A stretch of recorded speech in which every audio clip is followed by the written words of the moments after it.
विनाश में ये फंस जाता है, जाल में फंस जाता है और ये अज्ञानता का जो है वो इंसान शिकार हो जाता है। मुझे पता होगा काफ़ी लोग नहीं देखना पसंद करते होंगे ये चीज़ को, पर लेकिन ये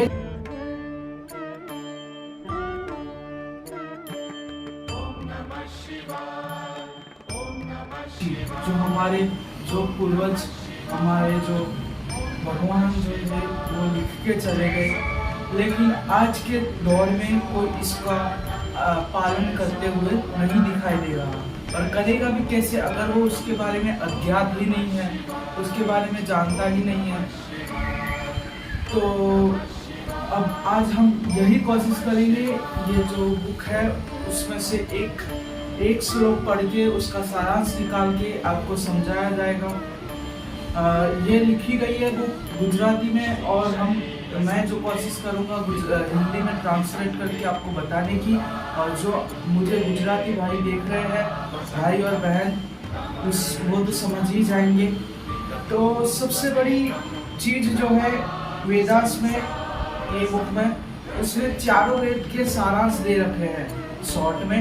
चार जो हमारे वेद थे मेन, ऋग्वेद, यजुर्वेद, सामवेद, अथर्ववेद, चारों वेद इसमें दे रखे हैं।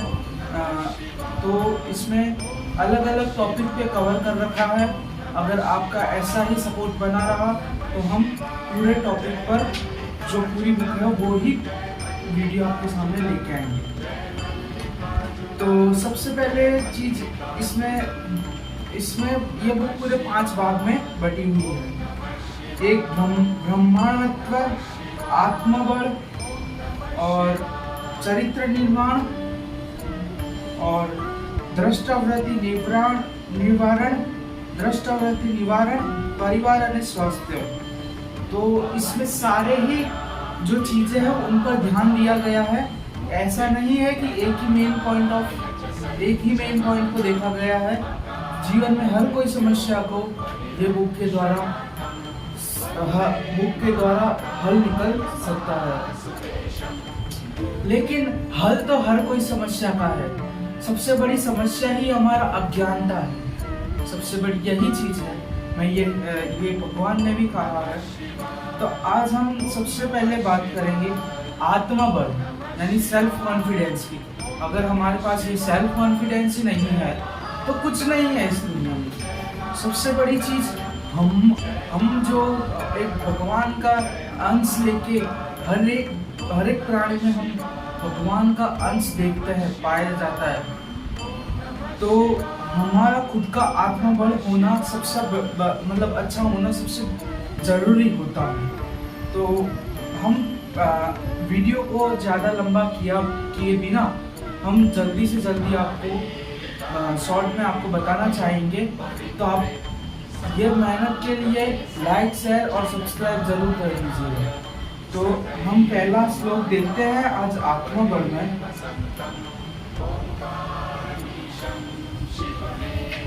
तो कुछ आत्मबल में पहला श्लोक ऐसा लिखा जाता है कि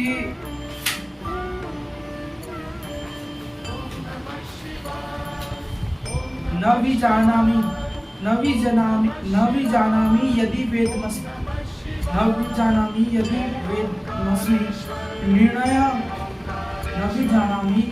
वेदमस्मि निर्णय सन्नदो मनसः चरामि यदा मागपन्थ्य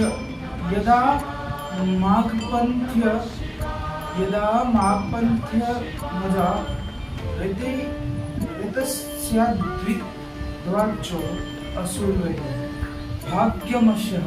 पढ़ाई पढ़ लो, हम टाइम पास मत करो। तो कुछ इस प्रकार से दिया गया है श्लोक कि न भी जानामि यदि वेदमस्मि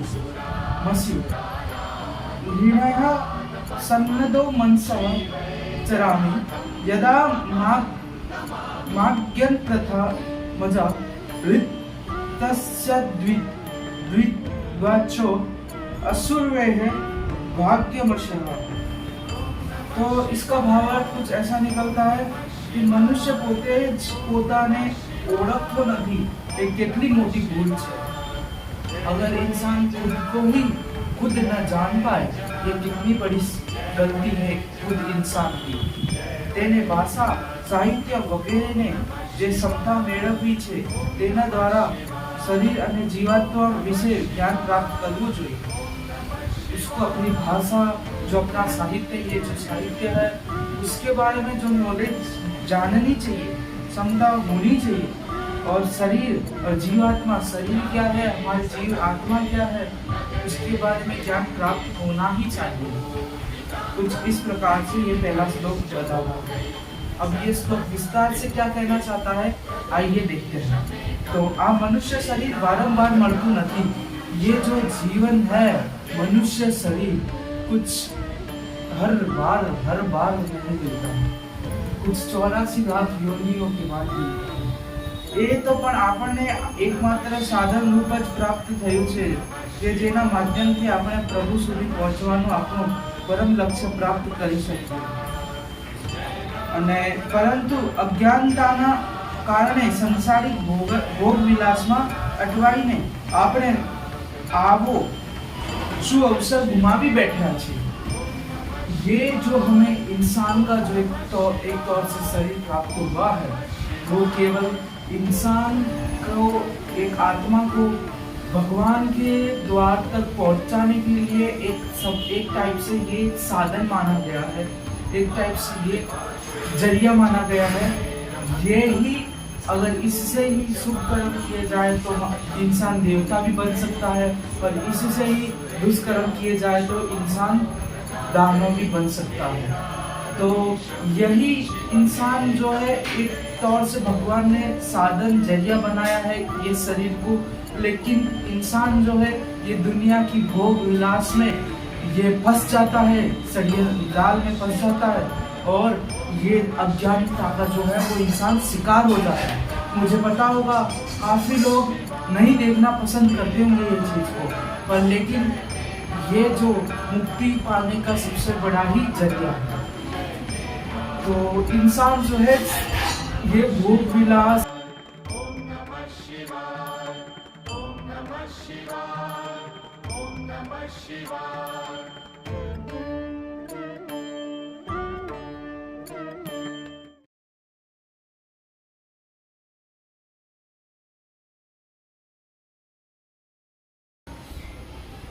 આપણે એ બાબતે ભૂલી જઈએ છીએ કે એક દિવસ આ સંસાર છોડીને આપણે ચાલ્યા જવાનું છે। हम कहीं ना कहीं यही भूल जाते हैं कि हमको ये संसार छोड़ के भी जाना है। જે શરીરને ખૂબ લાડ પ્યારથી સજાવે અને સંભાળવા માટે આપણે સત્ય, અસત્ય, છલ, દ્વેષ, પ્રપંચ, નીતિ, અનીતિ વગેરેને સહારો લઈએ છીએ અને કલ્પી ન શકાય તેવા પાપ કર્મો કરીએ છીએ, તે શરીર આગમાં બળીને ભસ્મીભૂત થઈ જશે। हम एक शरीर जिसको हम सत्य, असत्य, नीति, अनीति, ये सब चीज़ें से हम कितने ही पाप, कितने ही षड्यंत्र, किसी भी प्रकार से पाप हम जो है करते हैं, पर लेकिन हम ये भूल ही जाते हैं कहीं ना कहीं कि हम जो है एक न एक दिन तो हमारा शरीर भी, हमको भी पंचतंत्र में मिल जाना है, और हमारा शरीर भी एक दिन भस्म हो जाएगा, एक राख में बदल जाएगा, मिट्टी में मिल जाएगा। ये हम भूल ही जाते हैं। किसी से छल कर लेते हैं, एक टाइप से आप समझ सकते हैं कि सारे जो है पाप करने की श्रेणी में ही आते हैं। ये एक शरीर को सजाने के लिए, और ये एक शरीर सजाना, और वो भूल जाते हैं कि ये शरीर जो आज हम सजा रहे हैं वो कुछ ही दिनों का मेहमान है, कुछ ही दिनों की हमको भगवान ने इसका जरिया बना के सत्कर्म करने के लिए भेजा है। लेकिन हम कहीं ना कहीं यही भूल जाते हैं कि ये हमारा शरीर जो है भस्म हो जाएगा, राख में बदल जाएगा, और हम छल, द्वेष, ये पाप में अज्ञानता की वजह से शिकार हो जाते हैं।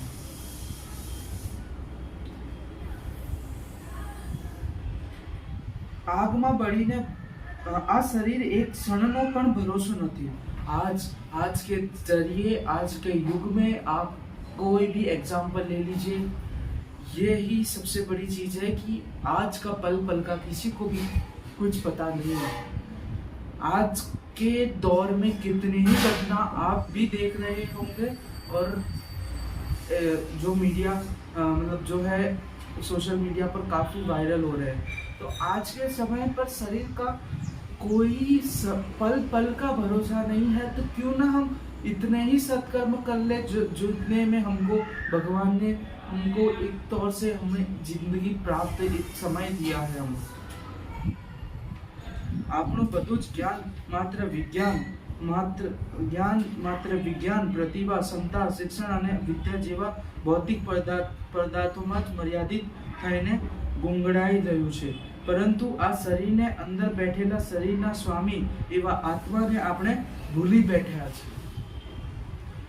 हमारा जो ज्ञान सबसे बड़ी कमी जो है हमारी आज के समय की कि हमारा जो एजुकेशन सिस्टम है वो ही पूरा बदल दिया गया है। और वो भी किन्होंने, जो हमारे देश में ब्रिटिश जो आए थे, वो जो हमारे आक्रमणकारी आए थे, उन्होंने ही पूरा ध्वस्त कर दिया है। आपको याद होगा कि जो नालंदा में 2 महीनों तक आग जली थी, वहाँ पर कितने सारे जो है रिचुअल्स, हमारी जो स्पिरिचुअल बुक्स थी वो 2 महीनों तक आग रही थी, झुलसती रही थी, वो वैसे ही राख में बदल दी गई।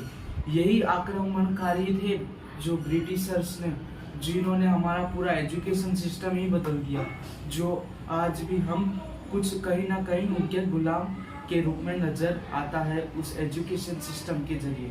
तो कुछ यही हमारा ज्ञान जो है एक एजुकेशन सिस्टम मतलब कुछ उसमें ही एक तौर से समर्पित रहता है, उसमें ही उसके अंदर से ही हम बाहर निकल ही नहीं पाते, हमें और खिलने का अवसर हो ही नहीं मिल पाता। तो आ आत्मा ज परमात्मा नो अंश है। सनातन धर्म हिंदू यही कहता है कि ये आत्मा जो है, मैं आपको पहले ही आपको स्टार्टिंग में बता रहा था कि यही आत्मा एक परमात्मा का अंश है, यही एक जरिया है परमात्मा तक पहुंचने का। परंतु तेने न जाणवाथी આપણે સદાયને માટે અંધકારમાં ભટકીને હંમેશા દુઃખ ભોગવતા રહીએ છીએ। ये तथ्य को न जानते हुए हम हमेशा अंधकार की ओर भटक जाते हैं और हमेशा हम जो है दुख ही भोगते रहते हैं। आत्माने ओळखाण थया पछी सन्मार्ग पण चालवानी बुद्धि જ્યારે આપણને પ્રાપ્ત થઈ જાય ત્યારે જ આપણું આ માનવ जीवन सार्थक बनी सके। आत्मा को हम जान ले कि भाई ये परमार्थ का एक तौर से अंश है, तो फिर तो ये हमको सत्कर्म करने की सत्पथ पर चलने की बुद्धि हमें मिल जाती है। सामान्य रीते बुद्धिना 2 रूपो होय छे, एक दुर्बुद्धि जे આપણને स्वार्थ मोह लोभ वगैरह पाप कर्म तरफ खेंची जाए छे। दुर्बुद्धि यानी एक गलत बुद्धि, एक सद्बुद्धि। हम प्रार्थना करते हैं भगवान से कि हमें सद्बुद्धि दे, और उसका अपोजिट है दुर्बुद्धि जो हमें गलत काम की ओर ले जाती है, जैसे स्वार्थ है, मोह है खुद का और लोभ है। ये सभी एक तरह से प्राप्त कर्म की श्रेणी में आते हैं। और एक होती है सद्बुद्धि जो આપણને હંમેશા હિતકારી અને શ્રેષ્ઠ કાર્યો કરવાની પ્રેરણા આપ્યા કરે છે અને પાપ કર્મોથી આપણને બચાવે છે। सद्बुद्धि जो कि हमको हमेशा सत्कर्म पुण्य ही कर्म करवाती है और हमें ये गलत काम से हमें दूर ले जाती है। ये 2 प्रकार की बुद्धि पाई जाती है। आगे बढ़ता शुद्ध बुद्धि ना नंबर आवे छे। अब इससे भी एडवांस लेवल का आपको बताए तो उससे भी अगर हम आगे बढ़े तो शुद्ध बुद्धि नो नंबर आवे छे। इससे भी ज्यादा है शुद्ध बुद्धि। शुद्ध बुद्धि में क्या होता है कि जे आपणा में सत्य कार्यों अने असत्य कार्यों वच्चेनो भेद पारखवानी क्षमता विकसित करे छे। शुद्ध बुद्धि यही है कि क्या सत्य कार्य है, क्या असत्य कार्य है। वो इंसान के पास ये दोनों बुद्धि होती है, सद्बुद्धि और दुर्बुद्धि, लेकिन उसके पास शुद्ध बुद्धि जो हमें बताती है कि ये सत्कार्य है, ये पाप कर रहे हो आप, तो ये बुद्धि, शुद्ध बुद्धि होना सबसे बड़ी चीज है। फिर उसके आगे कहा गया है यहाँ पर कि नंबर आप प्रज्ञा અને क्षमता तेनाथी पण आगळने नंबर छे प्रज्ञाननो। अगर शुद्ध बुद्धि से भी आगे जाए तो उसके आगे है प्रज्ञान का। प्रज्ञा में क्या है? आप प्रज्ञा आपने विवेक बुद्धि मजूक लोकहितना कार्यों सतत प्रेरणा आपती रहे छे। एक इंसान के शुद्ध बुद्धि विकसित हो जाने के बाद उसके बाद आता है प्रज्ञान। तो प्रज्ञान हमेशा क्या है? हमें लोक का विवेक, लोक का परोपकार कैसा करते रहना है, वो हमेशा हमें मोटिव करती रहती है उस पथ पर चलने के लिए। एनाथी तमो गुण सदंतर नाश थतो जाय छे અને મનુષ્ય પોતાનો સ્વાર્થ મુક્ત થતો જાય છે।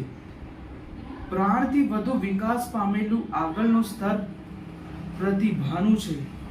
प्रज्ञा थी, अगर प्रज्ञा से आगे भी जाते हैं हम, तो सबसे उससे आगे का स्तर है वो प्रतिभा का है। प्रतिभा क्या कहता है? प्रतिभा ने आध्यात्मिक दृष्टि पर कही सकाय छे। एक तौर से हम कह सकते हैं जैसे कि बड़े बड़े महासंत पुरुष जो हुए हैं धरती पर, वो एक तौर से उनको दूसरी ही त्रिनेत्र नहीं हो जाता है, मतलब उसका एक नेत्र यहाँ से आध्यात्मिक मतलब स्पिरिचुअल माइंड हो जाता है उसकी पूरी तौर से। वो खुद का एक तौर से अलग ही लेवल एक टाइप से वो रिच मतलब पा लेता है। उसे हम कह ही नहीं सकते, हम डिफाइन ही नहीं कर सकते। कॉमन जो लोग हैं हमारे जैसे लोग, और मैं भी यही जानता हूँ। और अगर आपको इसके बारे में ज़्यादा ज्ञान हो तो कमेंट्स में ज़रूर बताइएगा। प्रतिभा जो सबसे आगे पाया जाता है, वह प्राप्त करने के बाद इंसान यह सब समझ जाता है। गहराई से जो रहस्य है, जो आम जन कोई नहीं जानता है अभी। बुद्धिना सर्वोत्तम रूप ने कहवाय छे रतांबर बुद्धि, सबसे सबसे सबसे शुद्ध बुद्धि, सबसे लेवल एडवांस लेवल बुद्धि होती है रितांबर बुद्धि। सात्विक, ये जो हम श्लोक पढ़ रहे हैं वो ऋग्वेद का है, आपको बता दिया जाए। सात्विक बुद्धि सदाय ने तो इसमें क्या है? सात्विक बुद्धि सदाय ने माटे एक रस बनी रहे छे અને સત્યને ઓળખી તેને આચરણમાં ઉતારવાની तथा सत्य धर्मનું પાલન કરવાની क्षमता विकसित करती रहे छे। यह बुद्धि यही है कि हमेशा हमको सात्विक बुद्धि यानी पूरी जो सात्विक बुद्धि सदाय માટે एक रस बनी रहे छे અને સત્યને ઓળખી તેને આચરણ, सत्य क्या है उसको जानकर उसको कैसे हमारे आचरण स्वभाव में उतारा जाए, यह एक टाइप से यही बुद्धि हमें बताती है। पालन करवानी क्षमता विकसित करे छे, हमें ये क्षमता यह बुद्धि देती है। एना प्रज्ञान અને ज्ञान प्रकाश में प्रत्येक वस्तु बिल्कुल स्पष्ट जोई शकाय छे। यह बुद्धि इस प्रकार से है कि इसके ज्ञान प्रकाश में हम स्पष्ट रूप से सारी चीज को हम समझ सकते हैं। इसके ज्ञान प्रकाश में हम बिल्कुल स्पष्ट रूप से जो है भ्रम तथा शंकाओं में जो हमारे भ्रम है, मतलब बहुत सारा पाप भरा है मन में, ये बिल्कुल नष्ट हो जाता है। और इंसान जो है शंका, जो इंसान का सबसे बड़ी चीज प्रॉब्लम है आज के ज़माने में, शंका करना, तो शंका में से भी वो मुक्त हो जाता है। तो इसमें यही बताया गया है कि आज मनुष्य विविध प्रकारना ज्ञान, विज्ञान, भाषा वगैरह अभ्यास કરીને તેનો ઉપયોગ વિવિધ ક્ષેત્રોમાં કરી રહ્યો છે। कितनी ही भाषा को पढ़ के, कितना ही ज्ञान पढ़ के वो कितना ही आगे टेक्नोलॉजी में बढ़ रहा है, आगे बढ़ रहा है। શું કને સગવડોના સાધનોના ढगला खड़की રહ્યો છે। ढगले मतलब बहुत ज़्यादा ही कितनी सारी टेक्नोलॉजी जो है आज के ज़माने में इन्वेंट की जा रही है, लेकिन આજે માત્ર એક બટન દબાવવાથી જ દુનિયાનો કોઈ પણ ખૂણામાં બેસીને ઈચ્છતા કાર્ય કરવાનું શક્ય બની ગયું છે। મનુષ્ય પોતાની આ સિદ્ધને કારણે પોતાને પરમાત્માથી પણ મહાન સમજવાની મૂર્ખતા કરવા લાગ્યો છે। ये मनुष्य आज के ज़माने में इतना आगे बढ़ गया है कि एक बटन से दूसरे दुनिया के किसी भी कोने में वो कुछ भी जो चाहे वो कर सकता है। लेकिन पर ये जो टेक्नोलॉजी में इंसान इतना आगे बढ़ गया है कि भगवान को भी नीचे समझने लगा है। भगवान को भी ये नीचे समझने की ये सबसे बड़ी उसकी मूर्खता है। परंतु શું आपने આ માનવ શરીર તેના માટે प्राप्त થયું છે। यही प्राप्त हुआ है आपको ये मानव शरीर कि आप भगवान को और भी नीचा समझे। શું આ बुद्धि उपयोग છે, बुद्धि નો उपयोग છે। क्या हम यही बुद्धि का उपयोग सत्कर्म के लिए उपयोग कर रहे हैं। શું જીવનનું આ જ લક્ષ્ય है, जीवन के यही लक्ष्य है मेन। આપણે આપણી બુદ્ધિનો વિકાસ કરતા જઈને માનવ જીવનના વાસ્તવિક લક્ષણને ઓળખીને તે તરફ આગળ વધતા જવું જોઈએ। हमें हमेशा अपनी बुद्धि का विकास करता रहना चाहिए और लोगों का इंटरेस्ट देखते हुए हमें बढ़ना चाहिए। यह एक श्लोक भी आपको काफ़ी मदद करेगा और मैं जानता हूँ वीडियो काफ़ी ही लंबी हो गई होगी, लेकिन ज़रूर आपने पूरी देखी होगी। और यहाँ हम गायत्री माता का श्लोक बोल के इस वीडियो को समाप्त करते हैं। ओम भूर्भुवस्सुवः तस्य विदुर्वरेण्यं भर्गो देवस्य धीमहि धियो यो न प्रचोदयात्।